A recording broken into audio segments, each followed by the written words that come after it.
Hindi ko na mabilang kung ilang beses na ako nakasurvive sa buhay. Kung ilang pagsubok na ang napagtagumpayan ko. Hindi ko na din alam kung gaano nakalayo ang narating ko. Hindi ko din alam kung ilang masayang umaga ang nasilayan ko na tahimik akong nakikipaglaban sa buhay nang walang inaabala sino man. Isa lang masasabi ko, ako ay hindi pinababayaan ng Panginoon sa mga araw na akala ko hindi ko nakakayanin.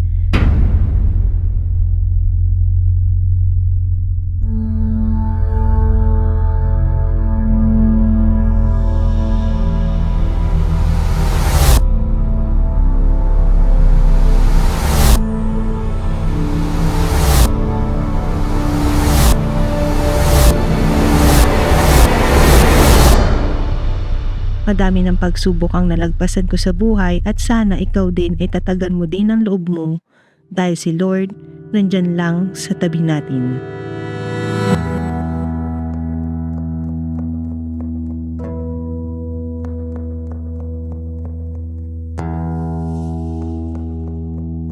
Ako si Lalaine at ito ang storya ng buhay ko. Month of May, year 2000. 1 month lang after ng college graduation ko sa PLM, pamantasan ng lungsod ng Maynila. Ako ay sinugod sa hospital dahil nag-ruptured na yung ovarian cyst ko sa sakit na dulot ng endometriosis. Kinailangan ng emergency operation dahil ako ay nag-50-50 na. Nung ako ay gumaling, sinabi sa akin ng doktor na kailangan ko ng mag-asawa sa lalong madaling panahon habang ako ay bata pa at may pag-asa pa dahil sa tinira nilang maliliit na ovaries para magkaanak pa ako. Sa madaling salita, nag-asawa kagad ako, nagpakasal at biniyayaan ng isang anak na lalaki.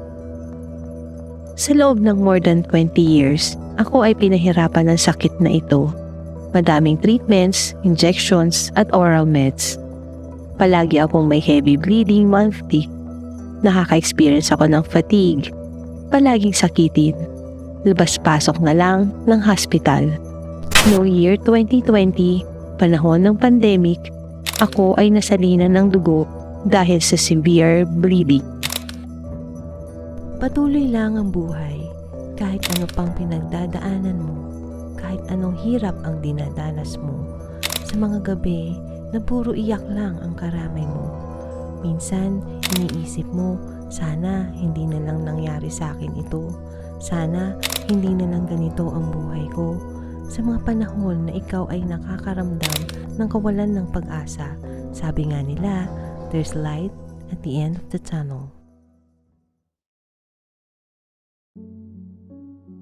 Isang araw ng October 2022, hindi na ako makalakad, hindi na ako makatayo.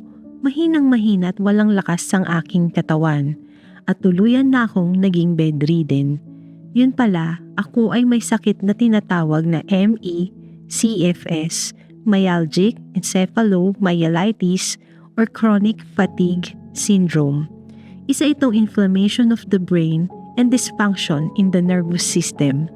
Na-damage na pala ang mitochondria ko. Ang mitochondria ang powerhouse cell of the body. Ito ang battery ng katawan natin. Pag nasira ito, wala ka ng lakas or energy. Dumating sa point na araw-araw lugaw lang kinakain ko. Dahil kahit anong kainin ko, ayaw tanggapin ng tiyan ko. Tinatanggap lang ng tiyan ko, lugaw lang.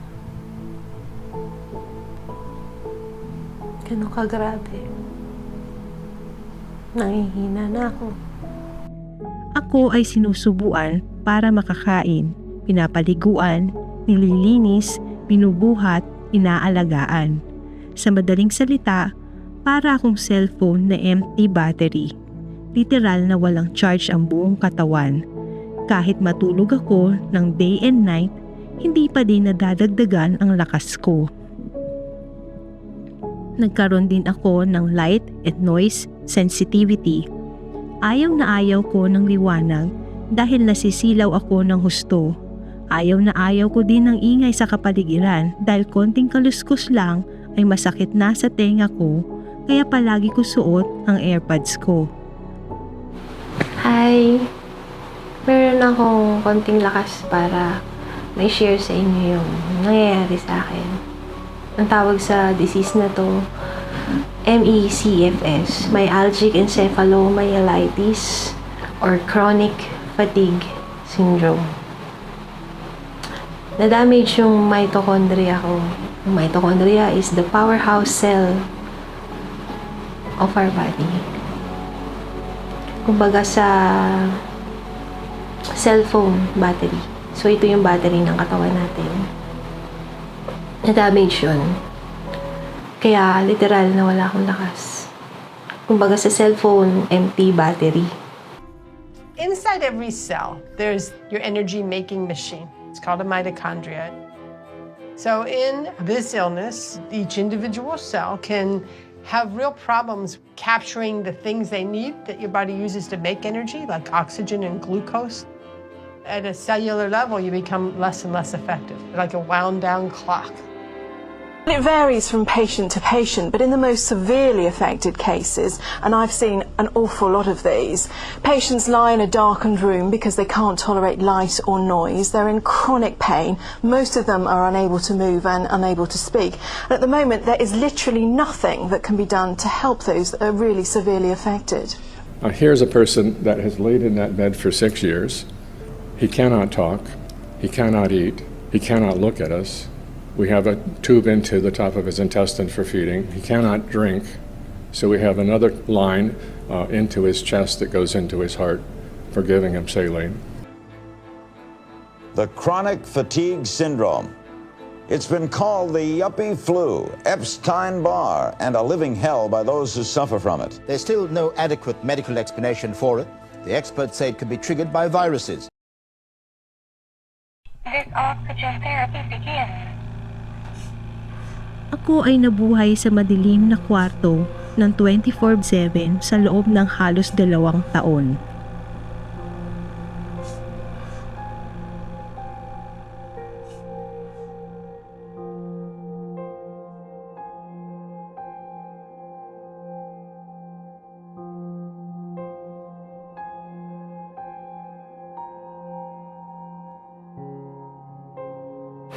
Napakahirap.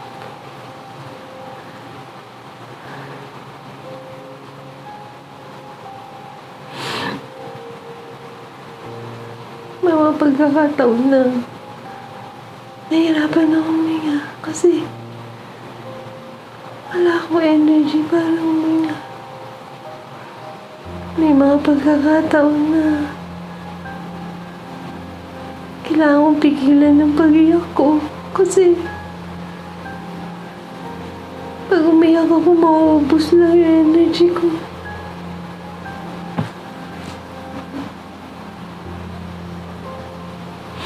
Kaya ang ginagawa ko, sinisave ko na lang yung energy ko para may energy ako para sa paghinga ko. Ba't nangyari sa akin to? Hindi ko alam. Napakahirap. Pero kailangan kong kayanin.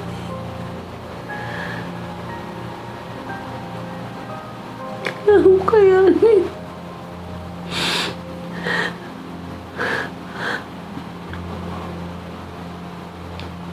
Napakahirap na. Nabubuhay ka lang sa kwarto mo maghapon. Nabubuhay ka sa dilim. Bumili ako ng mga books online sa pag-asa na makahanap ng solusyon sa sakit na ito. Nakatulong naman ng malaki ang Chronic Fatigue Syndrome book sa healing journey ko.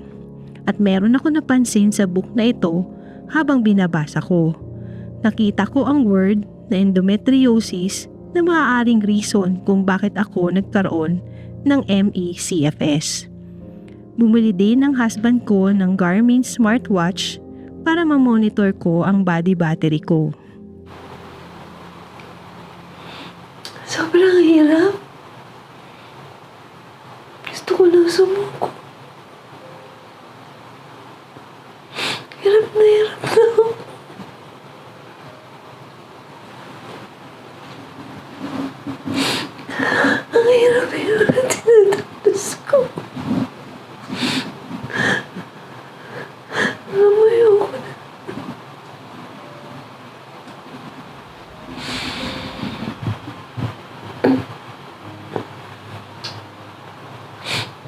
Pero kailangan mo talaga.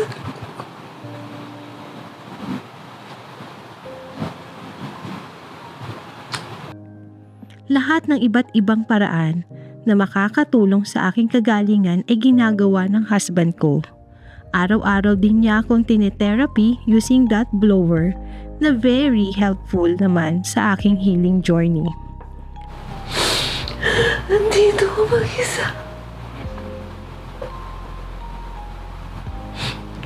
Habang sila nasa labas, hindi ko naman sila pwedeng pigilan. Di naman ako ganun.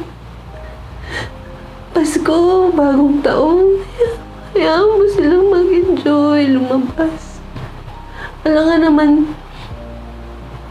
hindi sila makalabas dahil sa akin. Mali naman yun.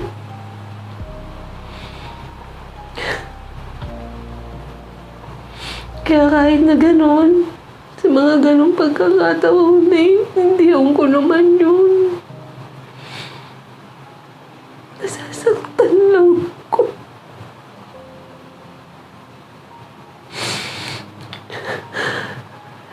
Na hindi ko nakakalabas.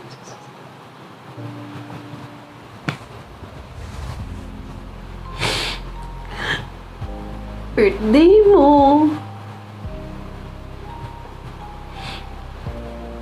Valentine's Day.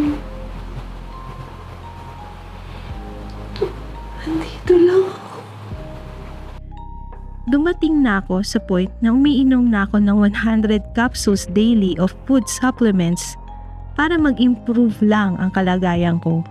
Hindi ako tumitigil sa pagre-research, kakahanap ng lunas sa sakit na ito. Tumaas na din ang level of insecurity ko kasi I gained a lot of weight because I am bedridden. Hindi ko na nabe-burn yung fat at hindi na ako nakakapag-exercise.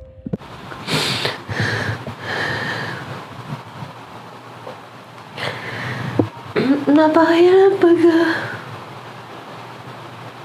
lalo na pag Pasko, bagong taon. Nakikita mo sa Facebook, TikTok,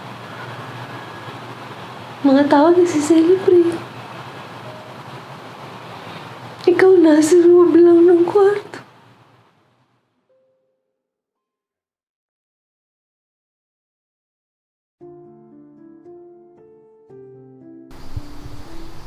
Heavenly Father, I come before you. Father, give me strength. Even if it's my last breath, I will praise you, Father.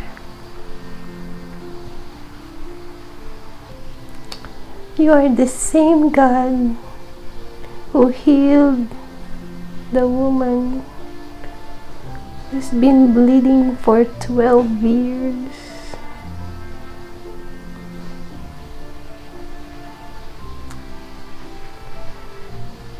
The woman said, even if I touch the hem of your garment, I will be healed. And I believe you are the same God today.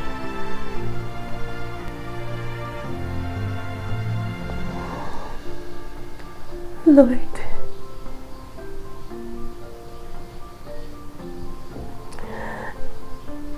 do it again. Lord, do it again now.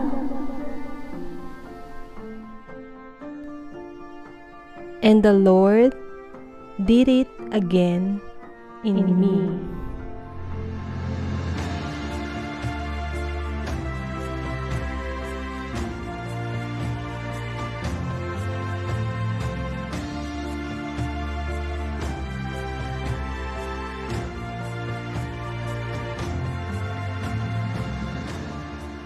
I'm hoping and praying na sana makarating tong video na to sa maraming tao to increase public awareness and knowledge about this disease.